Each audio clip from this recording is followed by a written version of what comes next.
श्रीमन्महागणाधिपतये नमः। लक्ष्मीनारायणाभ्यां नमः। उमामहेश्वराभ्यां नमः। वाणीहिरण्यगर्भाभ्यां नमः। शचीपुरन्दराभ्यां नमः। मातापितृचरणकमलेभ्यो नमः। इष्टदेवताभ्यो नमः। कुलदेवताभ्यो नमः। ग्रामदेवताभ्यो नमः। स्थानदेवताभ्यो नमः। वास्तुदेवताभ्यो नमः। सर्वेभ्यो देवेभ्यो नमः। सर्वेभ्यो ब्राह्मणेभ्यो नमः। श्रीगुरुचरणकमलेभ्यो नमः। ओम सिद्धिबुद्धिसहिताय श्रीमन्महागणाधिपतये नमः। प्रभु श्री रामचंद्र जी, माँ जगदम्बा सीता जी और लक्ष्मण जी जिस गांव और पूर्वे से निकलते हैं कि जयपुर गांव बसहि मग माही, तिन्हि नाग सुर नगर सिहाही।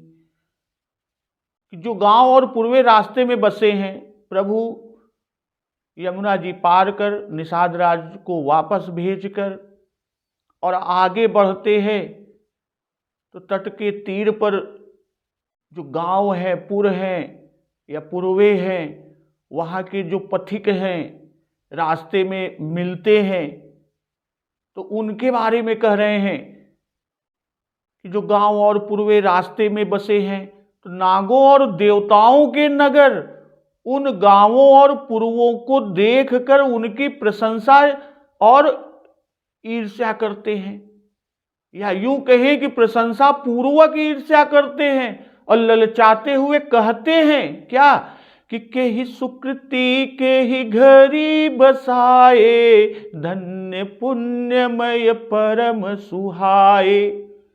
कि किस पुण्यवान ने और किस शुभ घड़ी में इन नगर गांव और पूर्वों को बसाया, जो आज ये इतने धन्य और पुण्यमय तथा परम सुंदर हो रहे हैं। जह जह राम चरण चली जाही, तिन्ह समान अमरावती नाही। जहां जहां भक्त वत्सल कृपालु प्रभु श्री रामचंद्र जी के चरण चले जाते हैं, इनके समान इंद्र की पूरी अमरावती भी नहीं है। पुण्य पुंज मग निकट निवासी, तिन्हि सराहि सुरपुरवासी। और रास्ते के समीप बसने वाले भी बड़े पुण्यात्मा हैं। स्वर्ग में रहने वाले देवता तिन्हि सराहि सुरपुरवासी। सुरपुर के रहने वाले अर्थात देवता भी उनकी सराहना करते हैं। जे भरी नयन बिलो कहीं राम ही, सीता लखन सहित घन श्याम ही। और जो नेत्र भरकर सीता जी और लक्ष्मण जी सहित घनश्याम प्रभु श्री राम जी के दर्शन करते हैं। जे सर सरित राम यव गाहि, तिन्हि देव सर सरित सराहि। और जिन तालाबों नदियों में प्रभु श्री राम जी स्नान कर लेते हैं तो देव सरोवर और देव नदियां भी उनकी बड़ाई करती हैं। और जे ही तरु तर प्रभु बैठ ही जाई, करहि कल्प तरुता सुबड़ाई। जिस वृक्ष के नीचे प्रभु श्री राम जी जा बैठते हैं, कल्प वृक्ष, जो अर्थ धर्म और काम को देने वाला है, वह भी उन वृक्षों की बड़ाई करते हैं। परसि राम पद पदुम परागा, मानति भूमि भूरि निज भागा। श्री रामचंद्र जी के चरण कमलों की रज का स्पर्श कर प्रभु श्री राम जी जब चलते हैं तो प्रभु के चरण कमलों का रज स्पर्श करके पृथ्वी अपना बड़ा सौभाग्य मानती है कि मानती भूमि भूरि निज भागा, और जो छाह करहि घन विबुध गण, बरसहि सुमन सिहाई, देखत गिरि बन बिहग मृग, राम चले मग जाहि। रास्ते में बादल छाया करते हैं, छाह करहि घन, बादल जो है वो रास्ते में छाया कर रहे हैं। बरसहि सुमन सिहाहि, देवता फूल बरसाते हैं और सिहाते हैं। देखत गिरि बन बिहग मृग, राम चले मग जाहि। पर्वत वन और पशु पक्षियों को देखते हुए देवता फूल बरसा रहे हैं, बादल छां कर रहा है, छाया दे रहा है, प्रभु उनको नहीं देखते। देखते किसको हैं? पर्वत वन पशु पक्षियों को देखते हुए श्री राम जी रास्ते में चले जा रहे हैं। तो आज का प्रसंग इसी के आगे कि सीता लखन सहित रघुराई, गाँव निकट जब निक सही जाई। सुनि सब बाल वृद्ध नर नारी, चलहि तुरत गृह काजु बिसारी। राम लखन सिय रूप निहारी, पाई नयन फलु होहि सुखारी। सजल बिलोचन पुलक शरीरा, सब भय मगन देखि दो बीरा। बरनिन जाई दशा तिन्ह केरी, लहि जनु रंकन सुरमनि ढेरी। एकन एक बोल सिख देहि, लोचन लाहु लेहु छन एहि। राम ही देखी एक अनुरागे, चितवत चले जाहि संग लागे। एक नयन मग छवि उर आनी, होहि शिथिल तन मन बरबानी। एक देख बट छाह भली, डासी मृदुल तृण पात। कहि गवाई अछिनु कुश्रमु, गौ नभ अबहि की प्रात। श्री सीता जी लक्ष्मण जी सहित श्री रघुनाथ जी जब किसी गांव के पास से जा निकलते हैं कि सीता लखन सहित रघुराई। प्रभु श्री रघुनाथ जी सीता जी और लक्ष्मण जी सहित जब गांव निकट निक सही जाई, कि किसी गांव के पास से जा निकलते हैं, तब सुन सब बाल वृद्ध नर नारी, चलहि तुरत गृह काजु बिसारी। तब प्रभु का आना सुनते ही बालक बूढ़े स्त्री पुरुष सब अपने घर और काम काज को भूलकर तुरंत प्रभु को देखने के लिए चल दिए। राम लखन सिय रूप निहारी, पाई नयन फलु होहि सुखारी। वहां आकर प्रभु श्री राम श्री लक्ष्मण जी और श्री सीता जी का रूप देखकर, उनका सौंदर्य देखकर, नेत्रों का परम फल पाकर वे नगरवासी,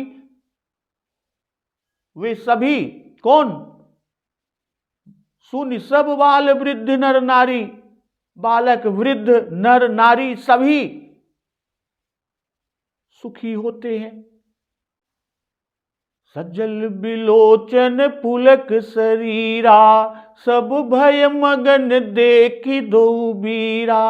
और दोनों भाइयों को देखकर, प्रभु श्री राम और लक्ष्मण जी को देखकर सब प्रेम के आनंद में मग्न हो गए, प्रेमानंद में मग्न हो गए, और उन सभी के नेत्रों में जल भर आया और शरीर पुलकित हो गए।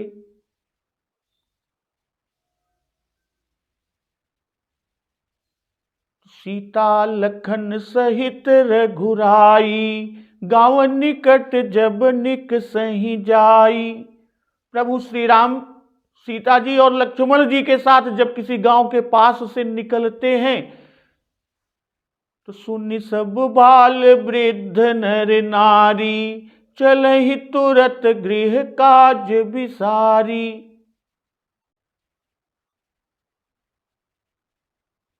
भाई बालक जो 5 वर्ष तक का बच्चा है उसको तो खेल ही प्यारा होता है, खेल में ही मस्त रहता है, किंतु वह खेल को छोड़कर, वह बच्चा खेल को छोड़कर प्रभु दर्शन के लिए चल देता है।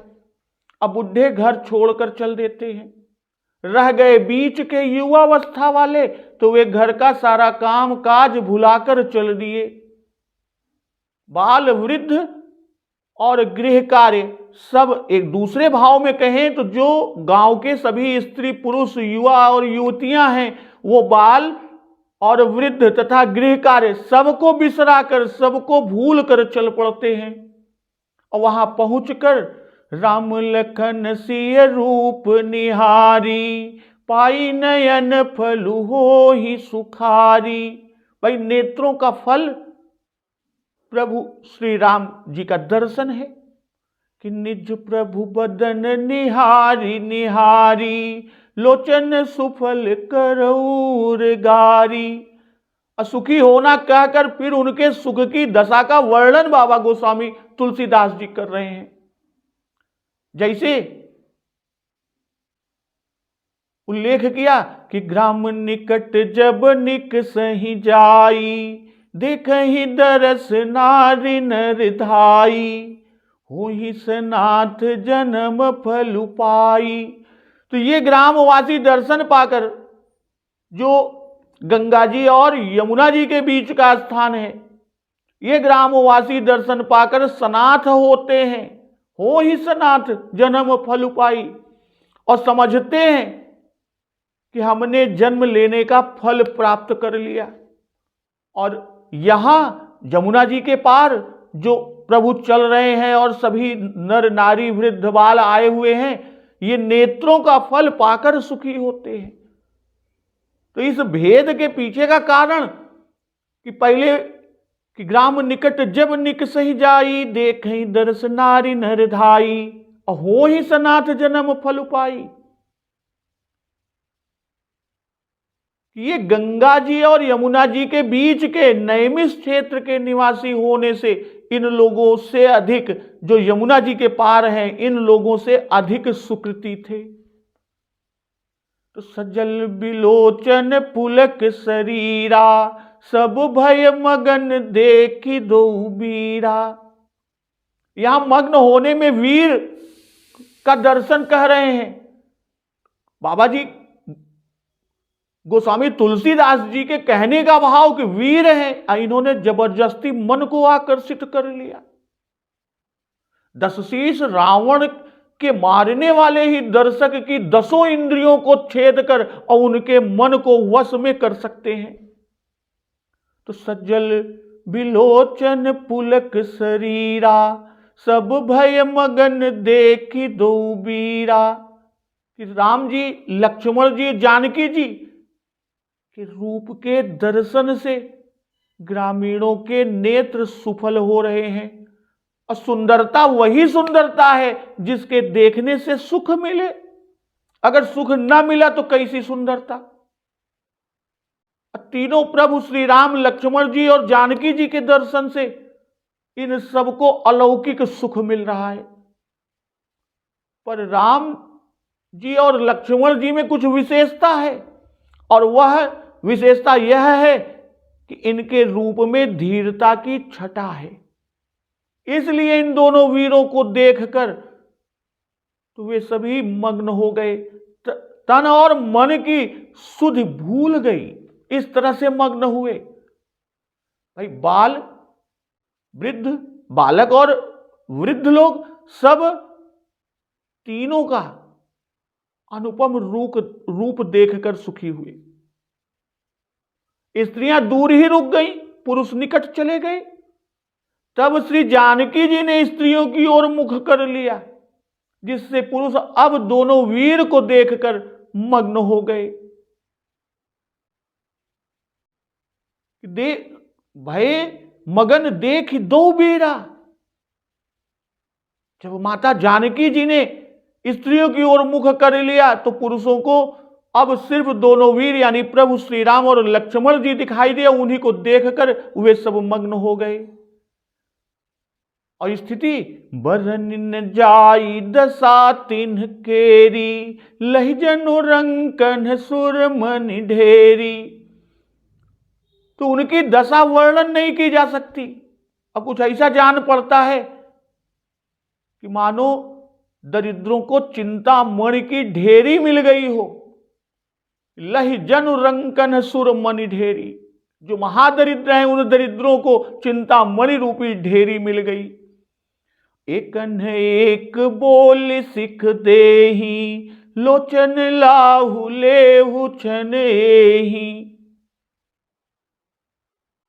अब वे एक एक को बुलाकर उपदेश करते हैं कि इसी क्षण आकर नेत्रों का लाभ ले लो। लोचन लाहु लेहु छन एही। क्यों क्यों ऐसा कहा कि नेत्रों का लाभ इसी क्षण ले लो आकर? क्योंकि प्रभु चले जा रहे हैं, फिर दर्शन नहीं होगा और सिर्फ पछताना पड़ेगा। तो राम ही देखे एक अनुरागे, चितवत चले जाहि संग लागे। कोई श्री राम जी को देखकर ऐसे अनुराग में भर गए हैं कि उनको देखते हुए साथ लगे चले जा रहे हैं। प्रभु को निहारते और उन्हीं के साथ चले जा रहे हैं। उन्हें मालूम भी नहीं हम प्रभु के साथ चल रहे हैं। इस तरह से सुध बुध भूल गए हैं, मगन हो गए हैं। एक नयन मग छवि उरयानी, होहि शिथिल तन मन भर भानी।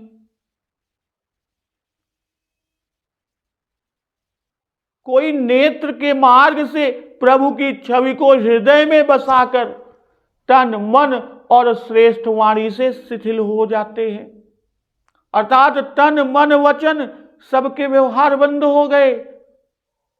तन हिलता और डुलता नहीं है, मन संकल्प और विकल्प रहित हो गया है, मुंह से कुछ बोला ही नहीं जाता। और तब कोई कि एक देखी बट छाह भली, डासी मृदुल तृण पात, कहि गवाई छिन कुश्रम, गौ नभ अबहि की प्रात। कोई बरगद की छाया को देखकर, सुंदर छाया को देखकर कोमल तृण और पत्ते बिछाकर कह रहा है कि क्षण मात्र यहां थकावट दूर कर लीजिए, फिर चाहे अभी चले जाइएगा, चाहे सवेरे जाइएगा। और एक कलश भरी आनहि पानी, अचयनाथ कहीं मृदुबानी। और कोई कलशे में जल भर कर लाता है, कलशे में जल भर लाया और कोमल वाणी से कह रहा है कि हे नाथ, हे प्रभु, आचमन कर लीजिए, अर्थात हाथ मुंह धो लीजिए। तो बरनिन जाई दशा तिन्ह केरी, लहि जनु रंकन सुरमणि ढेरी। सुरमणि चिंतामणि इंद्रमणि है, जो सब कामनाओं को पूर्ण करता है।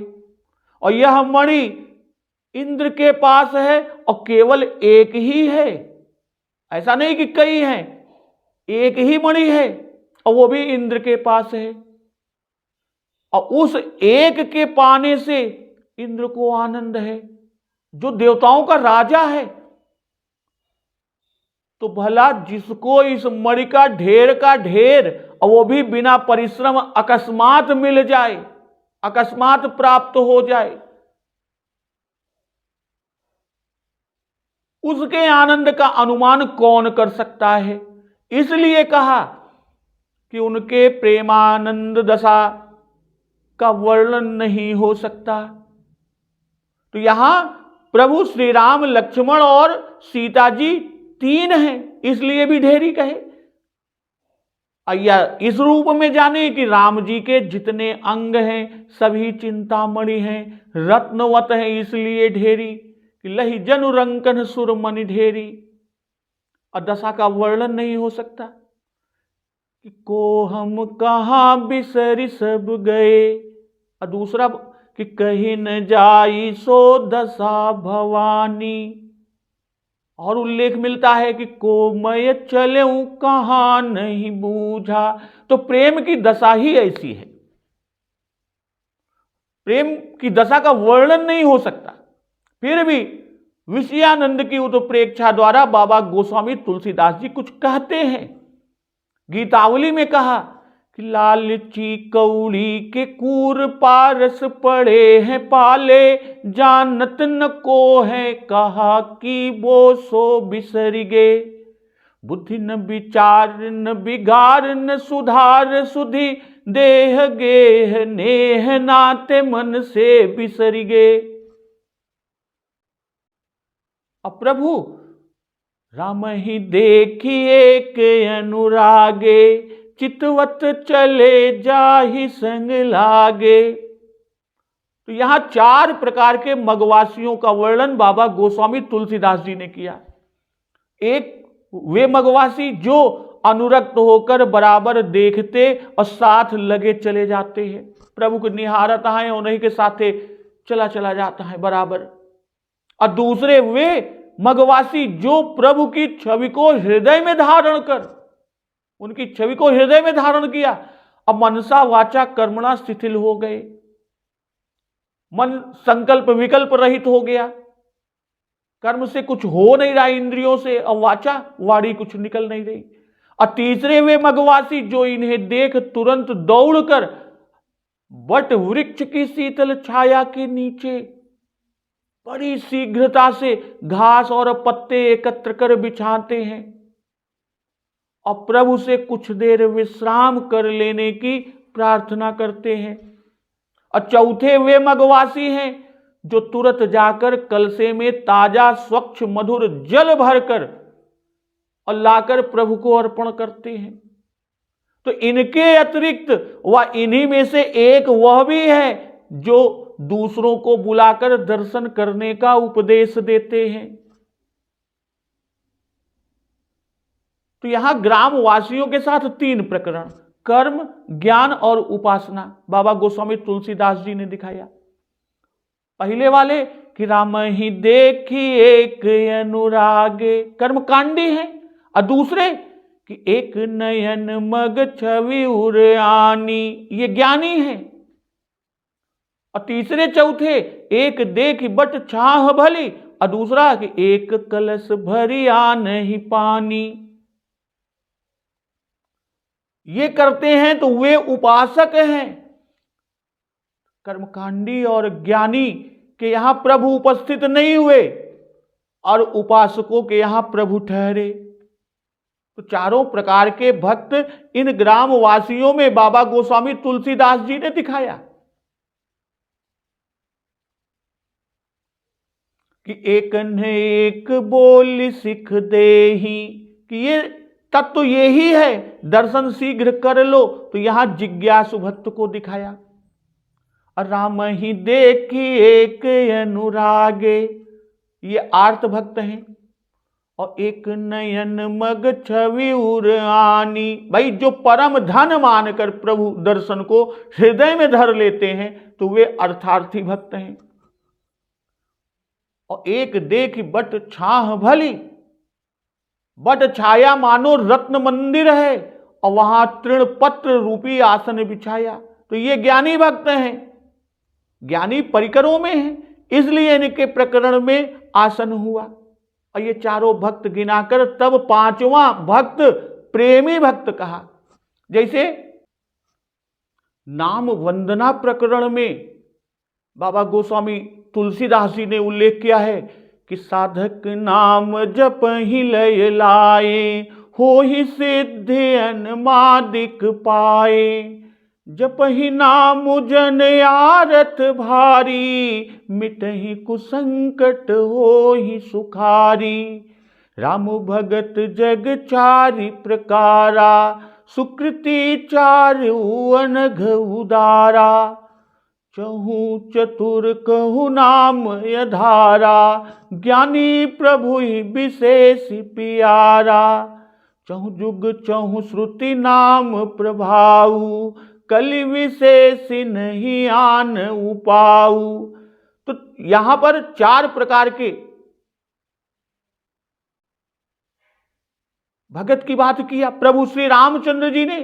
अर्थार्थी यानी धन आदि की चाह से भजने वाले भक्त, आर्त भक्त, संकट की निवृत्ति के लिए भजने वाले, जिज्ञासु भक्त, भगवान को जानने की इच्छा से भजने वाले, और ज्ञानी भक्त भगवान को तत्व से जानकर स्वाभाविक ही प्रेम से भजने वाले राम भक्त हैं। और चारों ही पुण्यात्मा, पाप रहित और उदार हैं। और प्रभु कहते हैं कि चारों ही चतुर भक्तों को नाम का ही आधार है। और इनमें ज्ञानी भक्त प्रभु को विशेष रूप से प्रिय है। यहां पर कहते हैं कि ज्ञानी भक्त प्रभु को विशेष रूप से प्रिय है। तो जो जल भर लाए ये प्रेमी 5वां भक्त है, 5म भक्त है। राम ही देखी एक अनुरागे, वशीकरण आकर्षण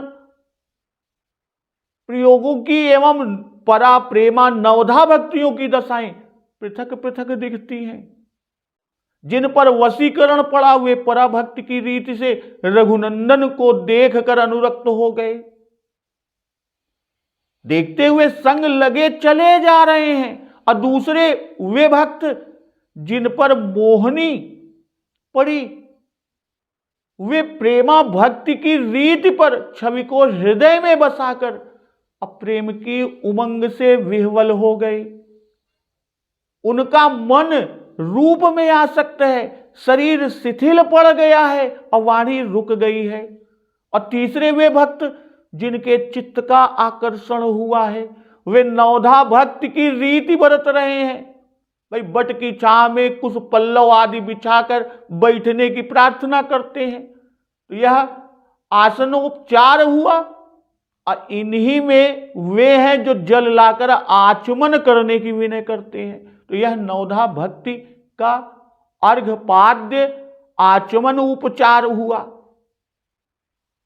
प्रभु श्री राम का आगमन सुनकर ग्राम के लोगों का देखने के लिए आना कहा कि सुन सब बाल वृद्ध नर नारी, चलहि तुरत गृह काज बिसारी। भाई बाल वृद्ध कहने के बाद नर नारी कहने का भाव की युवक और युवती हैं। इस तरह 4 प्रकार के लोगों का आना कहा। रूप देखकर सबकी क्या दशा हुई इसका वर्णन करके अब पृथक पृथक सबकी क्रिया कहते हैं कि उन्होंने क्या किया। बालक तो चितवत चले जा ही संग लागे, अब वृद्ध हो ही शिथिल तन मन बरबानी, वृद्ध की क्रिया। और युवक के द्वारा कि देख बट छाह भली, दास मृदुल तृण पात, कहीं गवाई छिनु कुश्रम, गवनब अब ही की प्रात। तो ये युवक के द्वारा किया गया। और जो युवतियां हैं, युवती के द्वारा कलश भरी आ नहीं पानी, अचयनाथ कहीं मृदुबानी। इन चारों का भी।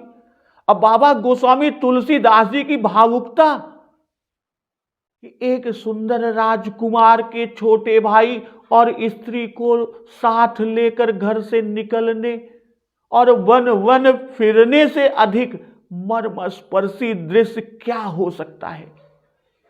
और इस दृश्य का गोस्वामी जी ने मानस, कवितावली, गीतावली तीनों में अत्यंत सहृदयता के साथ वर्णन किया है। गीतावली में तो इस प्रसंग के सबसे अधिक पद हैं और ऐसा दृश्य स्त्रियों के हृदय को सबसे अधिक स्पर्श करने वाला, उनकी प्रीति, दया, आत्म त्याग को सबसे अधिक उभारने वाला होता है। यह बात समझकर मार्ग में उन्होंने ग्राम वधुओं का सन्निवेश किया।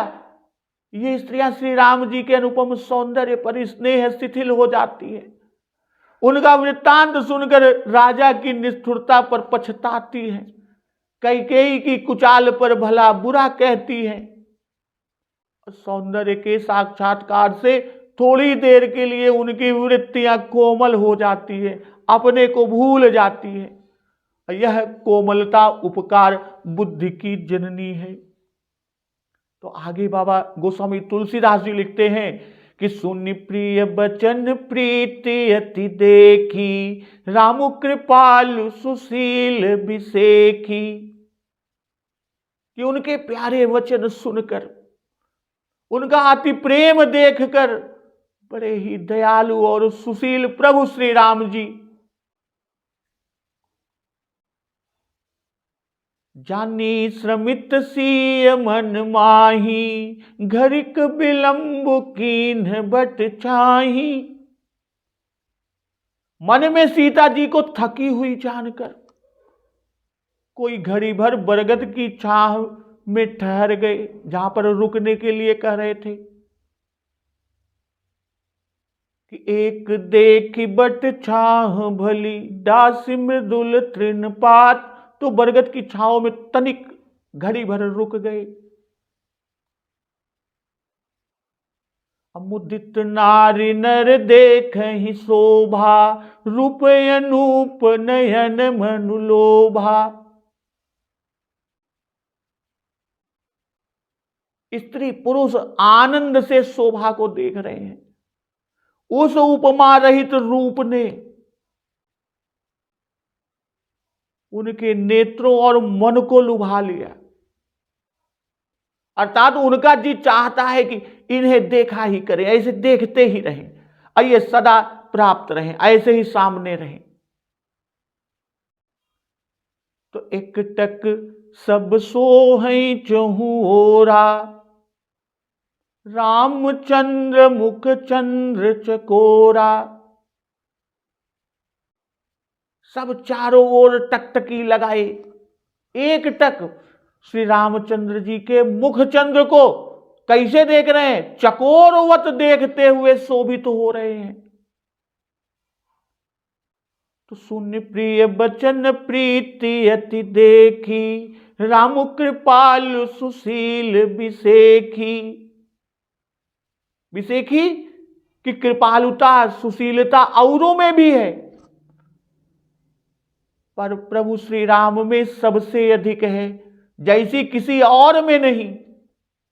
कृपालु सीता जी के संबंध से कहे बाबा गोस्वामी तुलसीदास जी लिख रहे हैं। क्यों? क्योंकि उन पर कृपा करनी है, सीता जी पर, और सुशील लोगों का भाव रखने के निमित्त। तो जानी श्रमित सीय मन माही, घरिक विलंब कीन्ह बट छाही। सीता जी थक गई, पर सीता जी ने कहा नहीं। श्री राम जी मन में जान गए कि सीता जी थक गई हैं, इसलिए तब प्रभु बैठ गए। और श्री सीता जी कहती नहीं, क्योंकि सीता जी पहले ही कह चुकी हैं कि मोहि मग चलत न होई हारी। और जब श्रमित जानकर प्रभु श्री राम जी बैठे, तब लोगों पर राम जी की कृपालुता सुशीलता कैसे कही जाए। और उत्तर देते हैं कि सीता जगत जननी है, उनकी जीवों पर विशेष कृपा है, इसी से वे थकित हुई, और प्रभु श्री राम पिता हैं। जब लड़का बोले चाले तब पिता प्रीति करता है, पर माता गुण दोष नहीं देखती।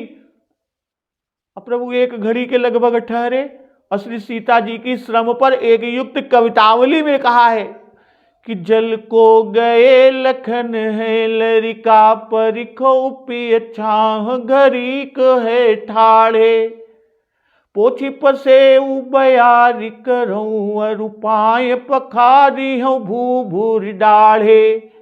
तुलसी रघुबीर प्रियाश्रम जानिक, बैठी विलंब लोकंटक काढ़े। जानकी नाह को नेह लख्यो, पुल कीतन बारी बिलोचन बाढ़े। और उसके आगे बाबा गोस्वामी तुलसीदास जी लिखते हैं मुदित नारि नर देखहि शोभा, रूप अनूप नयन मनु लोभा।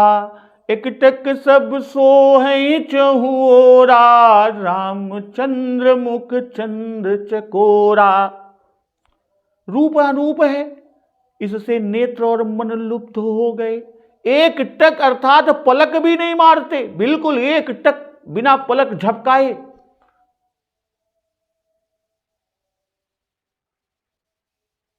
श्री रामचंद्र जी के मुख पर चंद्रमा का आरोप बाबा गोस्वामी तुलसीदास जी ने किया, इसी से सबको चकोर की उपमा दिया। और ऐसा ही दृश्य अरण्य कांड में अगस्त जी के आश्रम पर कि मुनि समूह मई बैठे सन्मुख सबकी ओर, शरद इंदु तन चितवत मानहु निकर चकोर। भाई चकोर चंद्रमा की वो टकटकी लगाए देखा करता है, वैसे ही ये सब प्रभु श्री राम जी के मुख चंद्र को एक टक देख रहे हैं। फिर जैसे चंद्रमा सभी चकोरों के सम्मुख, वैसे ही प्रभु सबके सम्मुख। तो यहां रहस्य क्या है? यहां रहस्य यह है कि सोहै चहु ओरा, अर्थात चारों ओर सब स्त्री पुरुष बैठे हुए। तो कुछ लोगों की ओर पीठ तो होगी भाई, तीन तरफ से लोग मुख देखेंगे, सामने दाएं बाएं पीछे तो पीठ रहेगी, तो वे मुख को कैसे देख सकते हैं? अब माता जगदम्बा पार्वती का जो प्रश्न कैलाश प्रकरण में है कि औरो राम रहस्य अनेका, कहु नाथ अति विमल विवेका, तो वही रहस्य यहां पर बाबा गोस्वामी तुलसीदास जी ने वर्णन किया। उसका वर्णन यहां हुआ कि सबको राम जी सम्मुख अर्थात अपनी ओर मुख किए दिख पड़ रहे हैं। धनुष यज्ञशाला में भी ऐसा ही रहस्य है कि राम एक पर जेहि विधि रहा जाहि जस भाऊ, तेहि तस देखे कौशल राऊ। और उत्तर कांड में भरत मिलाप के समय भी प्रभु एक, किंतु क्षण मह मिले सब ही भगवाना, उमा मरम यह काहू न जाना। फिर किष्किंधा और सुंदर कांड में भी सब बंदर प्रभु श्री राम जी को प्रणाम करते हैं और प्रभु सबसे कुशल पूछ रहे हैं। तो यह गुप्त रहस्य ऐश्वर्य का द्योतक है। तो तरुण तमाल बरन तनु सोहा, देखत कोटि मदन मनु मोहा। श्री रामचंद्र जी का नवीन तमाल वृक्ष के रंग का श्याम शरीर शोभा दे रहा है, जिसे देखते ही करोड़ों कामदेव के मन मुग्ध हो जाते हैं, मोहित हो जाते हैं। दामिनी बरन लखन सुठनी के, नख सिख सुभग भाव तेजी के। अब बिजली के से रंग के गौर वर्ण लक्ष्मण जी अत्यंत भले लगते हैं। नख से शिखा पर्यंत यानी पैरों के नाखून से सिर की चोटी तक अर्थात सर्वांग सुंदर हैं और मन को भाते हैं। मुनि पट कटिन कसे तू नीरा, सोहै कर कमल निधनु तीरा। मुनियों के वस्त्र कौपीन वलकल चीर पहिने और उसी से तरकस कमर में कसे हुए हैं। तो कमल समान हाथों में धनुष बाण, दाहिने हाथ में बाण, बाएं हाथ में धनुष शोभित हो रहा है अर्थात सन्नद्ध है। जटा मुकुट शीसन सुभग, उर्भुज नयन विशाल। शरद परब विधु बदन बर, लसत स्वेद कन जाल।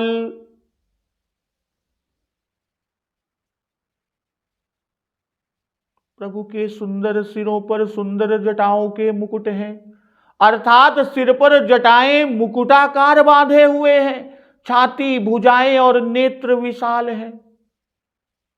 शरद पूर्णो यानी पूर्णिमा के चंद्रमा के समान सुंदर मुखों पर पसीने की बूंदों का समूह शोभित हो रहा है। भाई तरुण तमाल से उपमा दी, क्योंकि प्रभु भी तरुण है, 27 वर्ष के लगभग हैं। और विशाल के यहां 3 अर्थ तीनों अंकों के संबंध में है। छाती वक्ष स्थल चौड़ी, उन्नत व ऊंची बाहु, लंबे घुटने पर्यंत और नेत्र बड़े।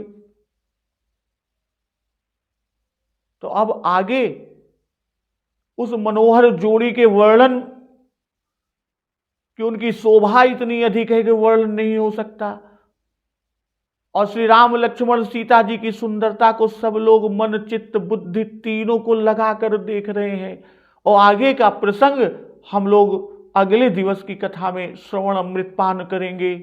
तो एक बार जोर से बोलिए, सियावर रामचंद्र की जय, पवन सुत हनुमान की जय, जगत जननी मां जगदम्बा की जय, गुरुदेव भगवान की जय, उमापति महादेव की जय।